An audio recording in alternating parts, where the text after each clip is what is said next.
예, 여러분 반갑습니다. 한 주간 동안 잘 지내셨는지요?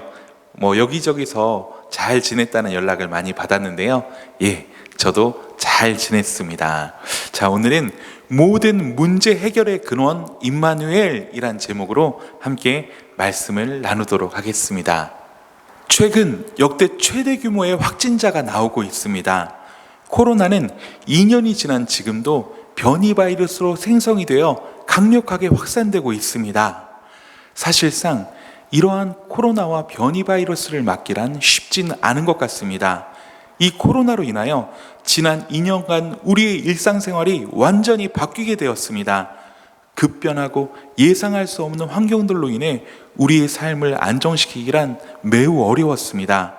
또 우리 주위에 얼마나 많은 고통과 어려움이 있었습니까? 자영업자들 대부분이 심각할 정도로 위기를 맞이하였습니다.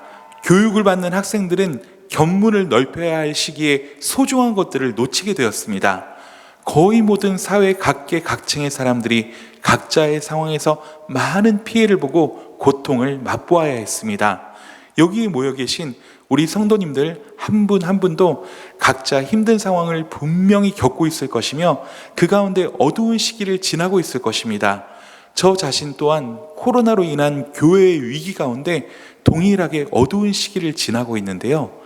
저와 여러분이 여기서 한번 곰곰이 생각해 보아야 합니다. 이러한 막막한 시대에 그 누가 우리를 위로할 수 있을지, 그 누가 우리의 문제를 극복해야 하고 해결시켜 나갈 수 있을지 생각해 보아야 합니다.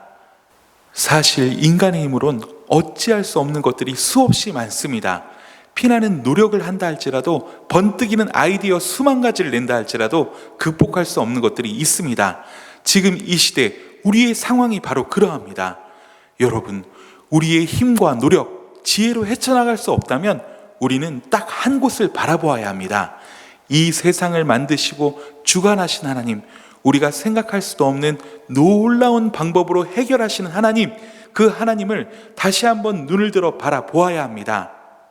우리 하나님을 바라보는 방법은 단 하나입니다. 멍하니 하늘을 바라보는 것일까요? 예, 아닙니다. 지금 저와 여러분의 손에는 성경이 들려져 있습니다. 하나님의 특별 계시인 이 성경을 통하여 우리는 우리를 도우시는 하나님을 바라볼 수 있습니다.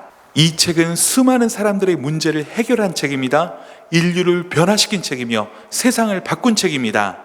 인정하기 싫은 사람들도 있겠지만 이 성경 안에는 누구도 변개할 수 없는 확고한 진리가 기록되어 있습니다. 인생의 문제를 풀 수 있는 법과 식이 나와 있다는 것입니다. 이건 너무 중요한데요. 조금 더 이 책에 대해 말씀드리겠습니다. 성경은 세상의 처음 시작을 말씀하고 있습니다. 하나님의 존재를 명확히 인지시키며 태초에 하나님이 천지를 창조하셨다라고 선포하고 있습니다. 또 이 세상의 마지막에 대해서도 밝히 말씀합니다.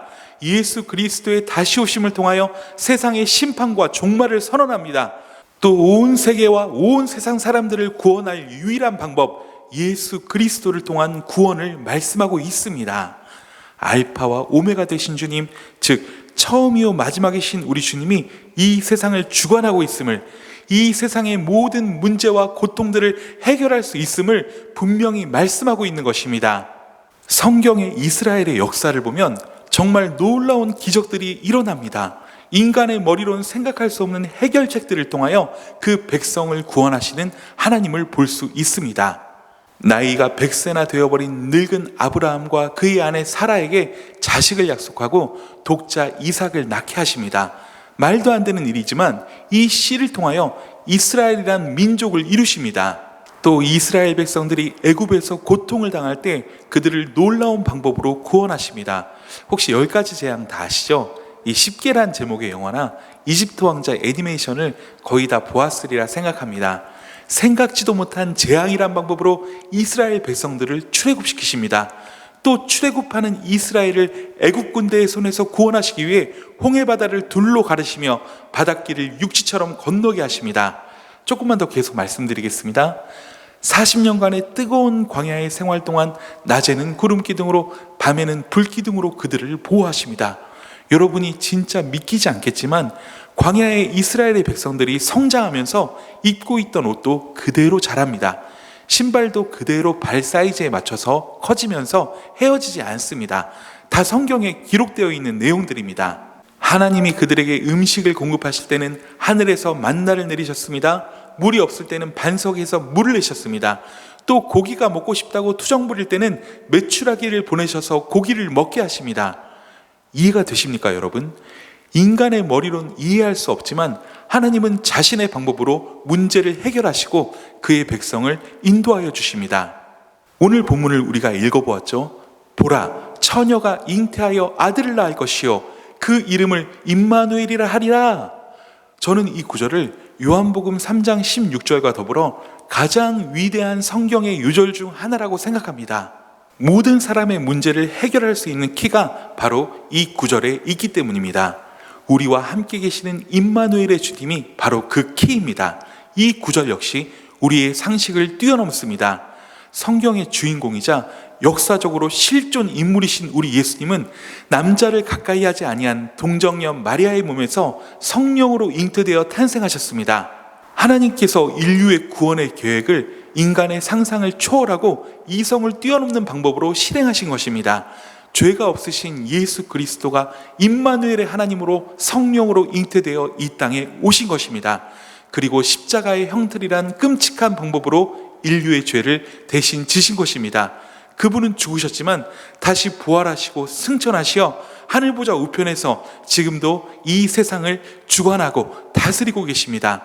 성삼위 하나님 임마누엘의 주님은 예수 그리스도를 영접한 사람들의 마음 안에 성령으로 거하십니다.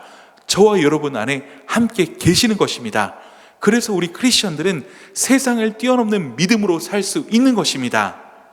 여러분, 이제 곧 크리스마스죠?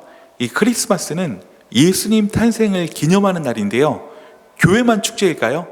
아닙니다. 전 세계가 크리스마스를 통해서 우리 구원의 주 예수 탄생을 축제일처럼 기념하고 있는 것입니다. 불신자라 할지라도 예수님을 알게 모르게 인정하고 있다는 것입니다. 성경이 진리이기에 그들이 바라보는 기독교의 기준은 매우 높은 것입니다. 여러분, 우리 손에 들려진 이 성경은 사실입니다. 만약 성경이 거짓말이라면 어떻게 매년 3억 권 이상 이 책이 팔리고 있을까요? 성경을 따라잡을 베스트셀러는 이전에도 이후에도 없을 것입니다. 성경은 하나님의 놀라운 기적들과 상상을 초월하는 섭리와 계획들로 채워져 있습니다. 이 말씀에는 분명히 우리 시대의 해결책이 있습니다. 우리 눈에는 아직 잘 안 보일지라도 우리 개인의 고통과 문제를 해결할 수 있는 하나님만의 길이 있습니다. 이것을 꼭 믿으시기 바랍니다. 저는 3대째 독실한 기독교 집안에서 자랐습니다. 특별히 신앙의 일대이신 저희 할머니는 매우 기도를 많이 하시는 분이었습니다. 먹을 것과 입을 것이 없는 시기에 인간의 힘으로는 어찌할 수 없는 환경 가운데 예수님을 만나게 되었습니다. 그 누구도 의지할 수 없었던 시절 예수님을 만나니 아주 제대로 주님을 의지하기 시작하였습니다. 예수 믿은 지 얼마 안 돼요. 새벽 기도를 다니셨고 나중에는 절박한 심정으로 매일 밤마다 용문산 꼭대기에 올라가 밤새 철야 기도를 하시게 되었습니다. 하루에 6시간, 7시간을 그렇게 기도로 주님께 매달리다 보니 하나님께서는 할머니를 불쌍히 여기셨는지 마음에 강한 담대함을 주시고 많은 능력을 허락하여 주셨습니다. 그런데 그러한 힘과 능력에는 반드시 사명이 따르는 법인데요. 기도할 때마다 병자들이 나았습니다. 사람들이 치유를 받고 돌아갔습니다. 이러하다 보니 유명해지지 않을 수가 없었습니다. 전국에서 이런저런 사유를 가진 환자들이 모여들었고 할머니는 그들을 돌보기 시작하였습니다. 참 힘들었을 것 같아요. 이 환자 한 명 돌보는 것도 힘드는데 그 많은 사람을 돌봤다니요. 자, 그러던 어느 날이었습니다. 몹시 지독한 가뭄이 이어지는 때였는데요. 시내는 마르고 물이 매우 귀하였습니다.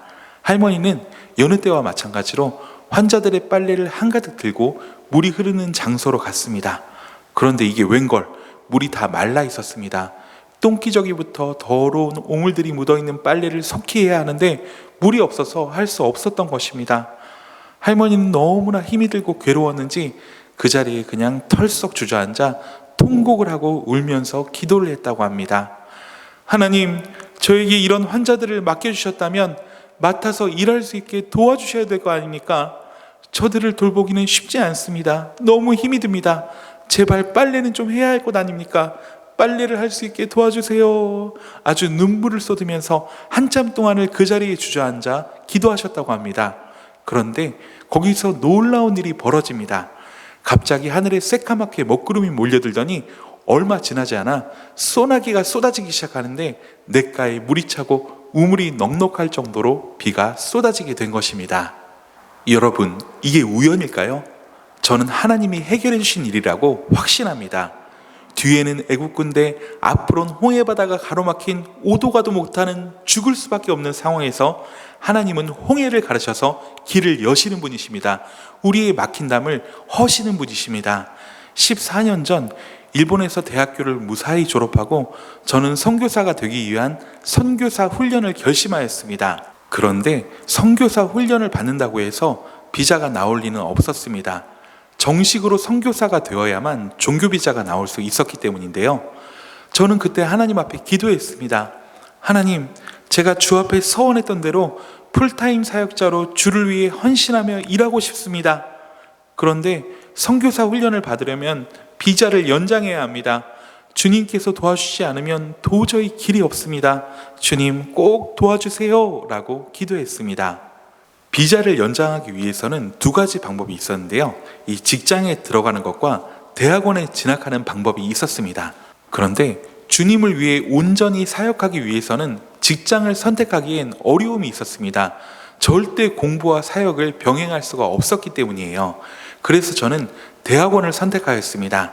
자, 그런데 대학원을 알아보다 보니 또 문제에 봉착했습니다. 쉽게 들어갈 수 있는 사립대학원일수록 학비가 엄청 비싸다는 것이었어요. 학비를 해결하고 생활에 문제가 없이 준비하기 위해서는 국공립대학원을 알아보아야 했습니다. 근데 아시다시피 일본의 국공립대학교 대학원은 굉장히 들어가기 어렵고 조건도 많이 까다로웠습니다. 한동안 깊이 고민하고 기도하던 중에 저는 딱 한 군데 마음에 확신이 생겼습니다. 바로 동경사회사업대학교 대학원이라는 곳이었습니다. 일본을 대표하는 최고 대학교는 동경대학교예요. 그런데 이 복지를 지도하는 학과가 이곳에는 없었기에 동경사회사업대학교를 복지의 동경대라고 부르고 있었어요. 학비가 1년에 약 10만 엔, 우리나라 돈으로는 100만 원이었습니다. 되게 싸죠? 사실상 제가 들어가기엔 굉장히 어려운 곳이었습니다. 저는 비자 기간이 얼마 남지 않았음에도 불구하고 다른 곳은 준비하지 않았습니다. 다른 곳에 원서를 넣을 여력도 없었기 때문이기도 했고요. 그냥 여기 딱 한 군데만 시험을 보기로 하였습니다. 하나님 앞에 또 기도를 하였습니다.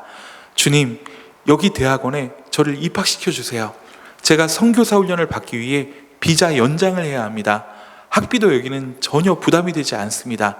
주님이 저에게 있어 가장 적합한 곳이 여기라고 생각하신다면 일단 합격할 수 있도록 지혜를 주시고 짧은 기간 잘 준비하게 해주세요 라고 기도하였습니다. 저는 준비한 대로 논문을 제출하였습니다. 그리고 면접을 보았습니다. 논문이든 면접이든 하나님께 맡겼습니다. 자, 그런데요, 면접할 때 그날따라 얼마나 일본어가 술술 잘 나오고 이렇게 재치를 주시는지 이 결과는 합격이었습니다. 하나님께서 선교를 하려는 저의 간절한 마음을 확인하신 것 같아 마음이 깊었습니다. 저는 그때 깨달았습니다. 하나님의 자녀된 자가 그 사명을 위해서 기도할 때 아무리 부족한 사람이라 할지라도 그분의 마음과 뜻에 합하여 간구할 때 하나님은 막혀있는 문제를 해결하여 주시고 길을 열어주신다는 사실을 깨달았습니다. 사랑하는 여러분, 이 시간 저와 여러분이 임마누엘의 주님, 우리와 함께 계시는 주님을 신뢰한다면 주님은 우리를 반드시 도우십니다. 반드시 문제를 해결하십니다. 사람의 생각으론 불가능하다고 생각할 때가 너무 많지만 그러나 우리 주님은 하십니다. 하나님은 죽은 자를 살리시고 없는 것을 있는 것 같이 부르시는 분이십니다. 그 하나님이 자기 백성을 구원하시기 위해 이 땅에 예수 그리스도를 보내신 이유는 임마누엘의 복을 허락하시기 위해서입니다. 우리와 함께 계시는 그 복을 주시기 위해서입니다. 예수 그리스도는 모든 문제 해결의 근원이십니다. 신실하고 진실하며 어제나 오늘이나 영원토록 동일하신 분이십니다. 사랑하는 여러분, 저와 여러분이 이 시간 임마누엘의 주님을 기억하며 철저히 그분을 믿고 또 믿고 100% 신뢰하시길 간절히 소원합니다. 우리의 풀리지 않는 고통스러운 문제와 고민거리들, 코로나로 인해 고통을 겪고 있는 이 시대의 문제들 온전히 임마누엘 우리 주께 맡겨버리길 간절히 소망합니다. 여러분을 축복합니다. 기도하겠습니다.